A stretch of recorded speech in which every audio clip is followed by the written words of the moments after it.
Bueno, queridos amigos y amigas, tengan todos muy buenos días, buenos días, buenos días. Bueno, bienvenidos a una semana más de compartir y de aprendizaje. Bueno, queridos amigos, la semana pasada dejamos una actividad de un tema que apenas estábamos como iniciándolo. Este tema tenía como título los movimientos populares y la reforma social en Colombia. Ustedes tenían que leer un texto y responder una serie de preguntas. Primero vamos a establecer lo que entendemos por una reforma social o una reforma agraria. Entonces, ojo, una reforma siempre se va a entender como una modificación de algo para que eso pueda mejorar, como una transformación de algo para que pueda mejorar. Si estamos hablando de una reforma social, pues obviamente son una serie de transformaciones para mejorar la forma en que vive la sociedad. Y si estamos hablando de una reforma agraria, la reforma, como les indico, es una modificación y lo agrario significa que viene de la tierra o porque proviene de la tierra. Entonces significa que son cambios que tienen que ver o están relacionados con la tierra. ¿Listo? Ahora, cuando indicamos movimientos populares en Colombia, estamos refiriéndonos a los movimientos de los trabajadores que apenas están ingresando en las industrias. Entonces, ojo, si tenemos que hacer una posición histórica de Colombia, estamos situados a inicios del siglo XX, que es lo que hemos venido trabajando incluso con el café, y sabemos y entendemos que a partir de 1920 hasta 1930 Colombia entró en un proceso de industrialización.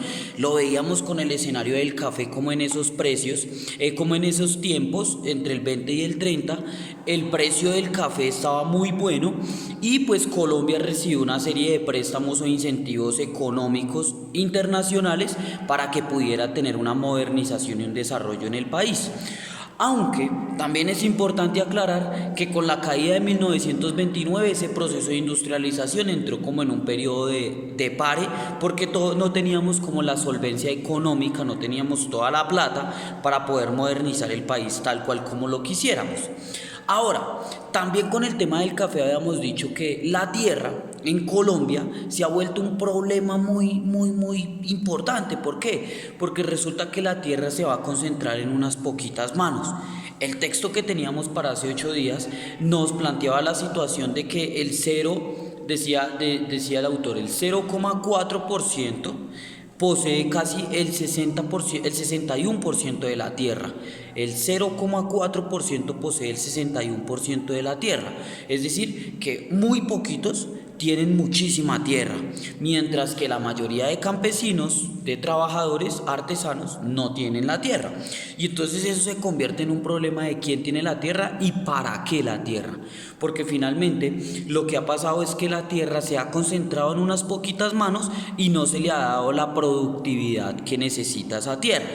Ahora, cuando hablamos de tierras en Colombia, también estamos hablando de que hay un grupo de campesinos que ha quedado desprotegido y ha quedado sin tierra. También por el escenario de la violencia en Colombia. Recuerden que acá tenemos una violencia marcada entre liberales y conservadores, o la tuvimos en 1920 a 1930, pero ninguno de esos dos bandos, ni liberales ni conservadores, digamos que proponían algo que fuera adecuado para devolverle las tierras a los campesinos. Por el contrario, siempre se ha visto que ha quedado como en el olvido y por el contrario se han perjudicado. Ahora, cuando hablamos de campesinos y cuando hablamos de la tierra, directamente nos vamos a relacionar a un escenario en Colombia que es la migración que sucede del campo a la ciudad. Siempre, o ese ha sido un problema en Colombia, una constante en Colombia, es que los campesinos, al no ver oportunidades en el campo, pues lo que hacen es migrar a la ciudad en busca de nuevas oportunidades. Ya incluso lo habíamos hablado acá, cómo era ese proceso en que las personas del campo llegaban a la ciudad en busca de nuevas oportunidades y con eso pues intentaban conseguir un trabajo en algunas industrias que apenas estaban creándose en Colombia. Pero eso genera otro problema, y es que en las ciudades se va a concentrar la mayor cantidad de población y pues acá no tenemos como que la solución efectiva para ayudar ayudarles a esos campesinos cuando llegan de sus campos o de sus tierras. Acá lo que hace es que se concentra la gente en algunos sitios y pues empieza a trabajar en lo que pueda, en el rebusque, como decimos nosotros, pues para poder sobrevivir. Pero no hay unas garantías para ese trabajador, ni para el campesino en la tierra, ni para el trabajador en la ciudad.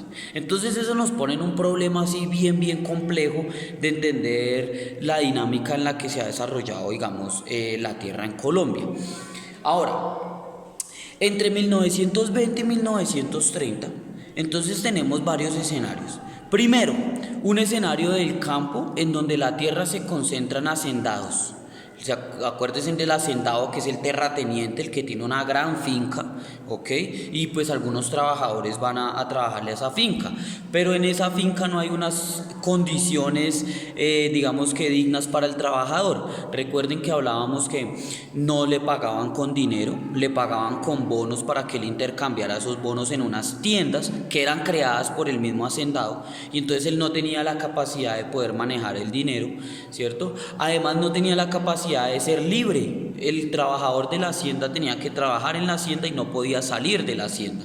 Entonces eso es otra de las condiciones, por un lado de la hacienda. Ahora, por otro lado, vamos a encontrar que se van a situar en toda la región norte del país, en todo el Magdalena, unas zonas bananeras. Eso se va a conocer como unos enclaves norteamericanos. Aquí en Colombia, recuerden que hubo una situación de la masacre de las bananeras en 1928, en donde los trabajadores de la United Fruit Company estaban exigiendo mejores garantías y mejores sueldos. Y pues lo que hizo el gobierno, específicamente el gobierno de Colombia, fue que reprimió, ¿sí? Atacó a los trabajadores por hacer ese tipo de huelgas y de protestas. ¿Listo? Eso que pasó en la masacre de las bananeras venía sucediendo mucho tiempo antes, 4 o 5 años antes en Colombia, en donde los trabajadores de estas bananeras exigían mejores garantías, pero pues lo que hacían era encontrar represión por parte de la empresa y por parte del Estado. Por otro lado, vamos a encontrar un escenario de zonas petroleras, es decir, de zonas no solo petroleras, sino mineras, en donde vamos a extraer recursos naturales y materias primas, piedras preciosas y demás. Y eso lo que va a garantizar es, o lo que no lo que va a garantizar, lo que va a presentar es unos trabajadores explotados que van a trabajar muchas horas al día, que van a trabajar por poco sueldo y pues que van a encontrarse con unas condiciones de vivienda y de salud pues un poco mínimas, ¿listo? Entonces no van a tener garantías para poder trabajar, tanto en las zonas bananeras, en las haciendas o como en las zonas petroleras o mineras. Y por último, todo ese factor que estamos hablando se produce en el campo directamente, pues en las bananeras en el campo, los hacendados en el campo y las zonas que extraen petróleo y recursos naturales también en zonas alejadas. Eso va a generar que estas personas que estaban insatisfechas en esta zona lo que hicieran es que migraban a la ciudad. Y en las principales ciudades, específicamente en Bogotá, en Cali y en Medellín, se va a concentrar la mayor cantidad de personas. ¿Para qué o por qué? ¿Con qué objetivo? Pues en estas ciudades lo que pasa es que están haciendo unas industrias bien importantes. Entonces vamos a encontrar industrias como los cigarrillos, industrias como las gaseosas, industrias como las cervezas, como la industria textil, grandes empresas del sector económico. Y pues obviamente vamos a encontrar fuertes monopolios. Cuando hablamos de monopolios es una concentración directa o un control total de las empresas. Claro, estos trabajadores llegaban a buscar nuevas oportunidades, encontraban este tipo de empresas que apenas iban naciendo, ¿cierto? Ya hemos hablado de eso, como Bavaria, como Protabaco, como Coltejer. Estas empresas que van naciendo pues van a empezar a recibir trabajadores, pero esos trabajadores también van a empezar a tener malos sueldos, ¿cierto? No van a tener garantías de salud ni de vivienda y tienen que trabajar muchísimas horas. Ante esa situación, entonces se empieza a crear en Colombia entre 1920 a 1930 lo que entendemos por un sindicato. Un sindicato es una agremiación de trabajadores de un mismo oficio, es decir, una organización de trabajadores de un mismo oficio, pues que obviamente van a tener que reclamar por sus derechos y por unas garantías laborales. Entonces ellos van a estar como pidiendo o exigiendo una serie de cosas que deben tener como trabajadores. A partir de ahí, entonces, el sindicato, que es la organización de trabajadores, va a empezar a hacer lo que conocemos como una serie de huelgas. La huelga es un cese de actividades, ¿ok? Es decir, ellos interrumpen sus actividades y pues entran en un periodo de reclamación por las condiciones o las condiciones laborales. Entonces, si yo trabajo yo puedo hacer una huelga en el colegio, por supuesto que sí. Entonces, si yo veo que no hay garantías para trabajar, yo lo que hago es que les digo, hoy no hay clase y paro mis actividades y entro en un periodo de huelga. Si yo trabajo de pronto en una industria textil, en donde, no sé, confecciono trajes, confecciono ropa, pues yo lo que hago es dejo de trabajar, listo, pero tengo que ir al trabajo y lo que hago es que paro mis actividades, no trabajo. ¿Listo? Y eso es un proceso de huelga. Esas huelgas en principio, digamos que no estaban legalmente constituidos en Colombia, pero poco a poco esos sindicatos, es decir, esa organización de trabajadores, fue exigiendo para que las huelgas fueran algo legal. Y entonces por eso es que hoy en día podemos tener unas protestas legales, protestas pacíficas de forma legal. Porque eso han sido cosas que hemos exigido y que digamos que hemos logrado como sindicato de trabajadores. Ahora,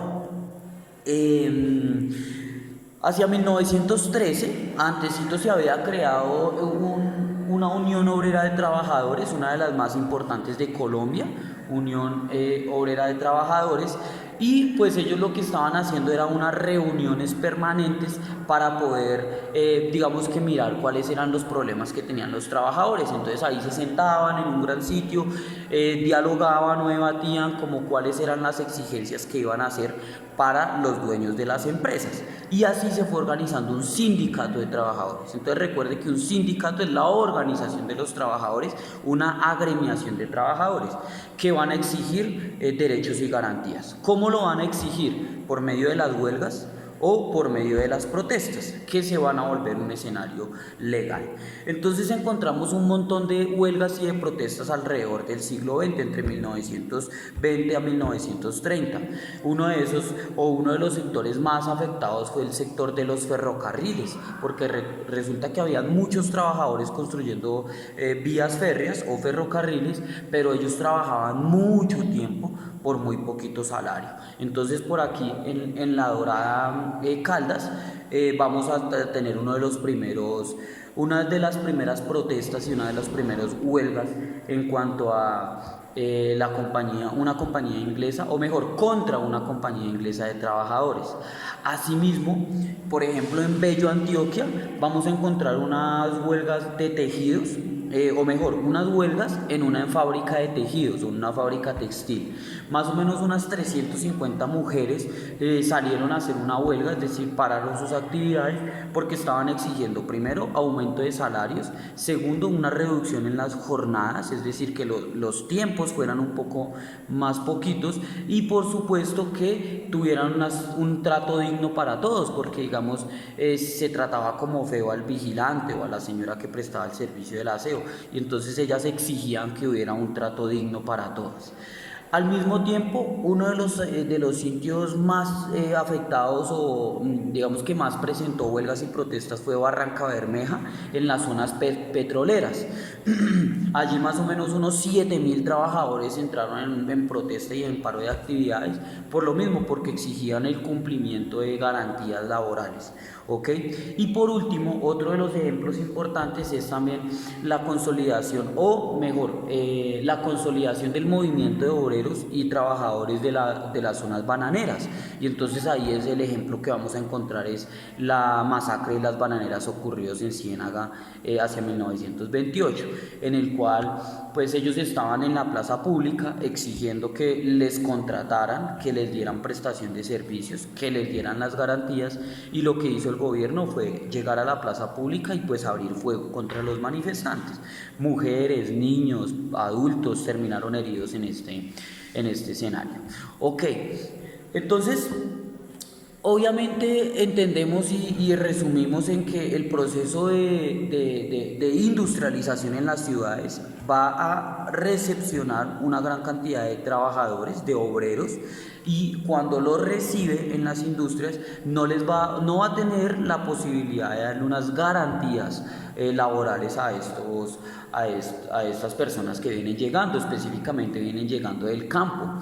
Entonces, como no van a encontrar garantías, estos trabajadores se van a organizar y van a crear una serie de sindicatos para exigir mejores garantías laborales. ¿Ok? Ese es como el contexto general de los movimientos obreros entre 1920 y 1930. ¿Listo? Y pues obviamente también la situación del campo, en el cual no se ha podido solucionar. Hoy, 100 años después, todavía tenemos ese problema en cuanto a que estamos desalojando a los campesinos de las tierras, y esas tierras están quedando en unas manos de unos poderosos que no están siendo productivas. Entonces esos la cogen para ganadería o las cogen simplemente para negociar, y lo que hacen es que se enriquecen unos pocos, mientras la mayoría pues no tienen tierras o no tenemos tierras. Entonces ese sería el contexto general de lo que vimos la clase pasada con la reforma agraria y reforma social de los movimientos obreros o movimientos sociales, movimientos populares. Y hoy digamos que vamos a pertenecer, o hoy vamos a hacer un ejercicio de estas luchas o de estos movimientos que se vienen generando en cuanto a sindicatos y agremiaciones obreras. Listo, ahora mis queridos y queridas compañeritos, vamos a hacer un ejercicio, ¿sí? Ustedes lo van a encontrar ahí en la plataforma, ustedes van a encontrar el ejercicio en la guía en Colweb, acerca de una serie de palabras que hemos destacado en este tema de reforma agraria y reforma social en el siglo XX en Colombia, 1920 a 1930. Usted va a tener una serie de palabras: sindicato, huelgas, obreros, latifundios, hacendados y movimiento socialista. ¿Listo? Con estas palabras o con este contexto de palabras, usted lo que va a tener que hacer es un video explicando qué es un sindicato, qué es una huelga, qué son los movimientos obreros o quiénes son los obreros, qué son los latifundios, los hacendados y el movimiento socialista. Usted va a hacer un videíto, puede ser en tipo noticiero o en tipo explicación, ya es libre como usted lo desee hacer. Y por último le va a meter cuáles son, esto usted lo va a tener que buscar, cuáles son las luchas obreras en Barranca Bermeja, mencionar un ejemplo, y qué son las masacres de las bananeras. Esta masacre de las bananeras ya las hicimos el segundo periodo y el primer periodo, pero pues la idea es como refrescar nuevamente la memoria y recordar qué es eso de la masacre de las bananeras, ¿ok? Entonces, define las palabras que es un sindicato, huelga, obrero, latifundio, hacendados y movimiento socialista. Pone un ejemplo de las luchas obreras de Barranca Bermeja y nos describe qué es la masacre de las bananeras. Ese va a ser el ejercicio para hoy. ¿Usted cuándo lo tiene que entregar, mi querido compañero? Usted lo va a entregar hoy antes de las 12:30, antes de que se termine la clase, ¿ok? Y pues lo envía por la plataforma Colweb. Ese sería el ejercicio de hoy, después de una breve explicación de lo que fueron las reformas de entre 1920 a 1930, un contexto general. Va a buscar esas definiciones y pues hace el video. Yo les aconsejo que tengan un buen sitio, un buen audio para realizar el video, que escriban lo que van a escribir, lo que van a decir antes, lo escriban. No lean, por favor, chicos, no lean, sino cuéntenlo. Por eso sería chévere que lo hicieran en forma de noticiero, individualmente, o que fuera en forma de explicación, pero que no sea tan leído, sino que sea más bien contado. Y bueno, no es más, entonces les deseo una buena tarde a todos, un buen día y espero sus actividades antes de las 12:30. Van a tener más de 1 hora y media casi para hacer ese ejercicio, ¿listo?